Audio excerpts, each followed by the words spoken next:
블록체인 백과사전 불배. 네, 안녕하세요. 저는 디지털 마케팅 전문가 홍준입니다. 네, 블록체인의 모든 것을 읽어주겠다. 아나운서 정혜란입니다. 네, 벌써 저희 15번째 시간입니다. 아, 갈수록 진짜 점점 뭔가 데이터도 많아지는 것 네네, 같아요. 내용도 좀 어려워지고, 어려워지고. 제가 설명을 네. 잘하고 있는지 저도 잘 모르겠다는 아유, 생각이 잘하고 들고, 있습니다. 다만 이제 곧 말씀드린 것처럼 모든 키워드를 이거 네. 사실 이 100가지 키워드 정도를 다 이해하시고 완전히 해석하시고 계시면 그냥 블록체인 전문가세요. 네. 사실 그렇게 되기까지는 쉽지 않은 거기 때문에 키워드가 전체적인 맥락에서의 의미가 어떤 건지를 잘 이해하고 따라오시면 좋을 것 같고요. 또 네. 우리 에라님이 자세히 읽어주고 계시기 때문에 그 내용을 바탕으로 이해하시고 제가 첨언드리는 내용까지 전반적인 이해를 높이시면 된다.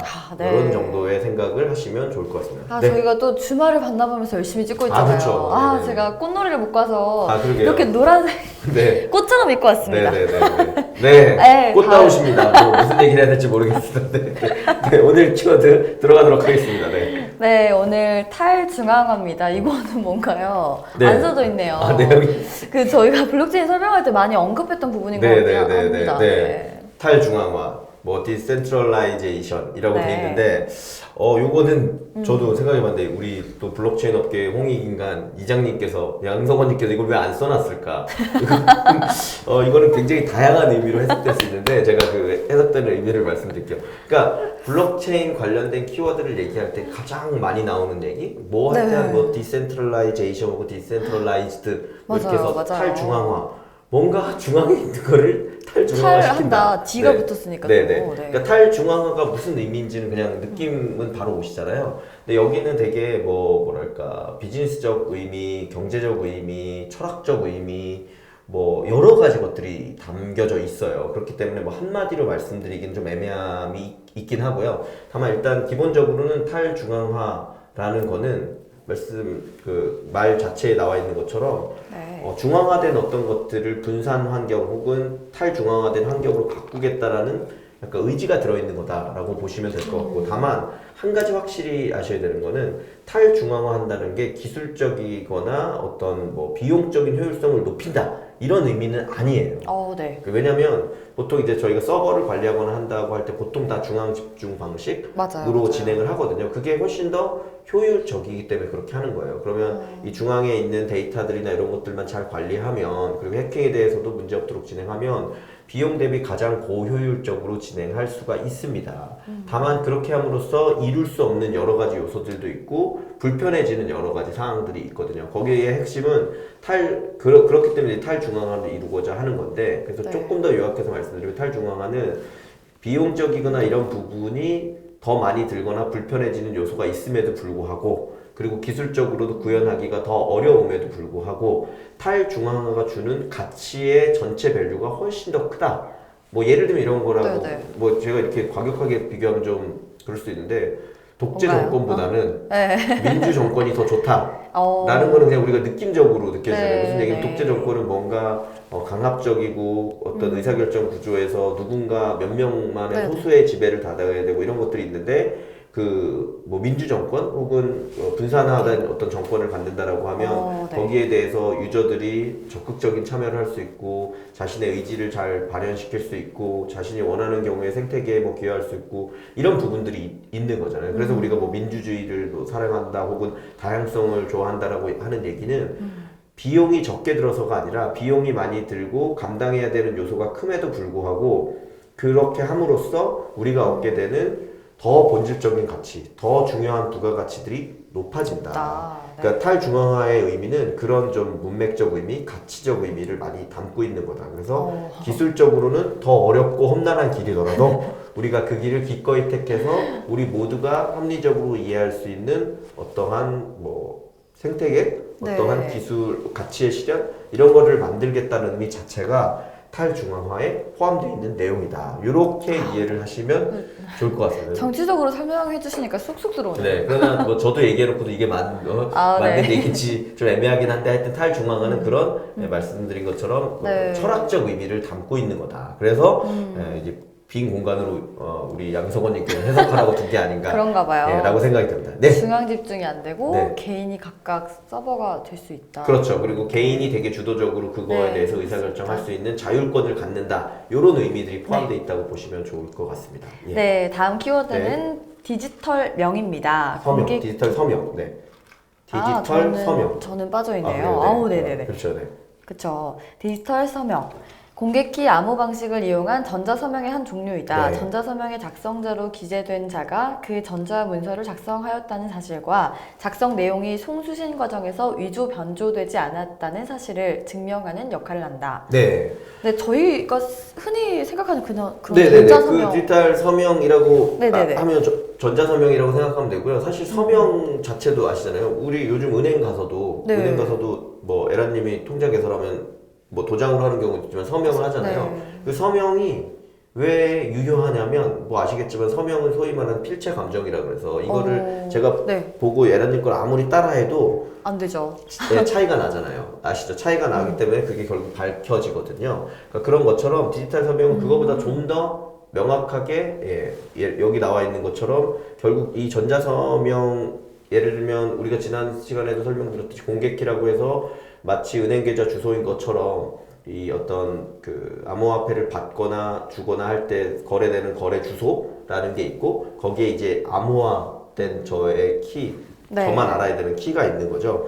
네. 개인 키. 그렇죠. 개인 키가 있는 거고 그 개인 키, 암호화 키라는 거를 작성자가 이제 이 디지털 서명을 하는 행위를 통해서 어딘가에 보내는 거죠. 보내는 혹은 거. 전송했을 때 그럼 이 암호화 키와 그 공개 키와 암호화 키의 내용이 맞구나라는 게 인정이 되면 송수신 과정에서 네. 이게 위조되거나 변질되지 않았다는 거를 알 수 있는 거죠. 네. 그래서 디지털 서명의 가장 핵심은 암호화 키를 나만 알고 있어야 된다예요. 계속 네. 말씀드리지만 그래서 에라님의 암호화 키를 제가 아는 순간 에라님이 비트코인을 가지고 있었다라고 하면 그 비트코인을 제가 가져갈 수도 있는 거기 때문에 본인이 잘 저장한다는 게 누구도 알 수 없는 곳에 잘 넣어두고 본인은 명확히 확인할 수 있도록 해야 되는 기본적인 내용이다 라고 네. 생각을 하시면 될 것 같습니다. 네, 다음 키워드는 이중 지출입니다. 네. 암호화폐에서 이중 지출은 동일한 암호화폐로 2번 이상 지출하는 것을 의미한다. 비트코인에서는 작업 증명을 통해서 유효한 지출이며 중복으로 지출된 부분이 아닌지 다수가 검증을 하게 된다. 네. 다수가 검증을 한다. 네, 저희가 지난 시간이죠? 지난 시간인가? 타임 스탬프 네. 말씀 드렸잖아요. 타임 스탬프란 말씀 드리면서 제가 더블 스탠딩 그 이중 지출, 이중 네. 지불에 대해서 한번 말씀을 드렸는데요. 지금 잘 읽어주신 것처럼 이 암호화폐에서는 이중 지불이 매우 중요한 문제예요. 왜 중요한 그쵸. 문제냐면 그냥 아주 오프라인에서 아주 쉽게는 저랑 뭐 에라님이 돈 거래를 했어요. 뭐 네. 제가 점심값 10,000원을 빌려줘서 저한테 10,000원을 갚았어. 그럼 우린 되게 명확히 잘 알고 있잖아요. 그래서 그런 거에 틀릴 일이 별로 없기도 하고. 네, 네. 왜냐면 오프라인에서는 우리가 종이돈 같은 걸 들고 이렇게 줬다 받았다 할 거니까. 그런데 이게 디지털로 넘어오면서는 사실 네. 이 종이 10,000원짜리가 왔다 갔다 안 하잖아요. 그걸 숫자적으로만 보냈다 받았다 이렇게 하게 되죠. 네. 그래서 이제 디지털로 왔을 때 은행에서 이제 이런 것들을 중앙 집중식으로 관리를 하죠. 예를 들면 제가 그 10,000원을 그 점심을 같이 먹고 10,000원을 제가 내줬어요. 네, 그런데 10,000원 보내주세요. 그럼 에라님이 제 은행 통장 같은 거에 10,000원을 보내주는 경우가 있죠. 그런 경우에는 실제 그 중앙 서버에 있는 거래 내역에 홍준 계좌에 뭐 에라님이 10,000원을 이거를 보냈다라는 게 보냈습니다. 네네. 찍히는 거죠. 찍히죠. 그 찍히는 순간 그 에라님의 계좌에서는 10,000원이 차감이 되고 네네. 이런 부분이 스케줄 그 중앙 서버에서 관리할 때는 아주 명확하게 시간 타임라인에 맞춰서 아까 타임 스탬프 라인에 맞춰서 돼 있기 때문에 아무런 문제가 발생할 확률이 없어요. 그쵸. 그런데 이 앞에서도 얘기한 탈중앙화된 시스템에서는 서버가 중앙에 있는 게 아니라 분산화된 여러 곳에 있고 여러 곳에 이제 그 기재가 돼야 되기 때문에 이 기재가 돼야 되는 시간에 차이가 난다거나 이럴 경우에 마치 그 돈을 저한테 한 번 보내는 와중에 다른 사람한테도 또 보내서 10,000원을 2명한테 동시에 보내서 2명이 받은 것처럼 하게 되면 10,000원이 20,000원으로 늘어나는 마법이 생기는 거죠. 근데 정말 이걸 이중 지출이네요. 네, 근데 그걸 마법이라고 하지만 그런 일이 일어나면 절대 안 되는 거죠. 네. 그런 일이 일어나게 되면 어떤 돈이 한 번 쓰이고 한 번 받게 된다라는 어떤 원칙이 깨지는 일이기 때문에 이거에 대해서 문제가 굉장히 심각해져요. 네. 그래서 실제로 그 이 전 시간에 또 저희가 그 컨펌 확인에 확인? 대한 네. 것도 그 설명을 드렸었는데 그 확인이라는 게 결국 몇 차례의 블럭이 생성되고 그 다음에 완성될 때까지 기다려야 된다라고 말씀을 드린 이유가 뭐냐면 결국 그래서 이런 일은 실제 있을 수 있다는 거예요. 예를 들면 그 제가 뭐 미국에 비트코인을 1비트코인을 제 지인에게 보냈어요. 네. 그러면 보내는데 아까 확정되는 데까지 시간이 걸릴 거잖아요. 그래서 그 시간이 걸리게 되면 그 확정되는 시간이 걸리는 동안 제가 요 지금 앞에 있는 우리 감독을 하는 이채석 감독, 이채석 PD한테도 또 그 1비트코인을 보내는 것처럼 했어요.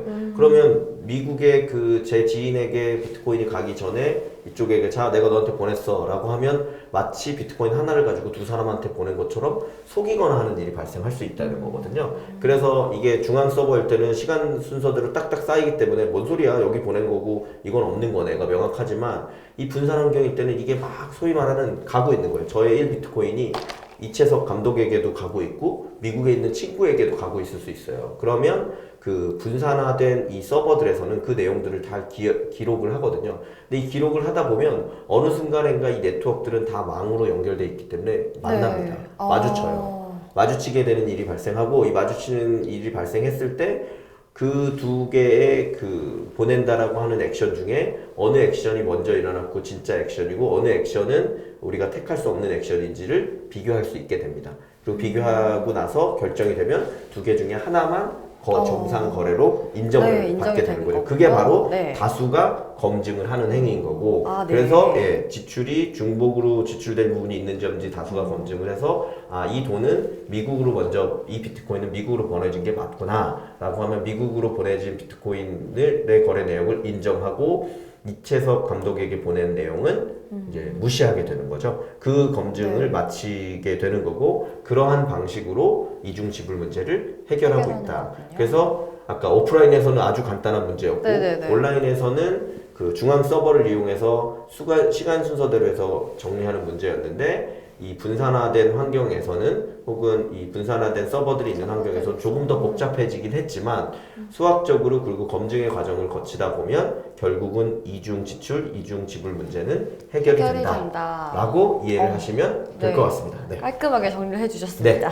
이해가 되시죠? 네네. 저는 블록체인이 네. 누구에게나 다 열람이 가능하잖아요. 네네네. 그래서 이중 지출 문제가 생기지 네. 않았나 봐. 이렇게 생각을 아, 했거든요. 네네. 근데 보니까 뭐 그 네네. 문제가 안 생긴다는데 기술적으로 보면 어느 게 먼저 지불된 행위인가를 결정해야 되거든요. 어느 트랜잭션이 먼저 일어났냐를 결정하는 행위가 사실 분산 환경으로 가다 보니 다소 복잡해졌다라고 이해하시면 되고 네. 제가 마지막으로 하나만 오늘 나온 김에 아까 네. 처음에 말씀드린 탈중앙화. 그래서 탈중앙화? 백지인 이유가 그거예요. 이 탈중앙화 한다는 게 그래서 아까 말씀드린 것처럼 기술적으로 뭐 더 우월하고 더 좋아지는 문제가 아니라 이렇게 이중지불 문제 이런 거는 훨씬 더 복잡해집니다. 그럼에도 불구하고 우리가 그 길을 택하는 이유는 아까 네. 말씀드린 것처럼 탈중앙화된 생태계에 대해서는 실제 그 생태계 안에 포함된 사람들이 훨씬 주도적으로 훨씬 적극적으로 자신이 원하는 어떤 그 바를 이룰 수 있고 부가가치를 높일 수 있다라는 어떤 확신, 신념, 믿음이 있기 때문에 지금 그런 방식으로 진행되고 있다라고 이해하시면 좋을 것 같습니다. 네, 알겠습니다. 오늘 여기까지 하겠습니다. 네, 감사합니다.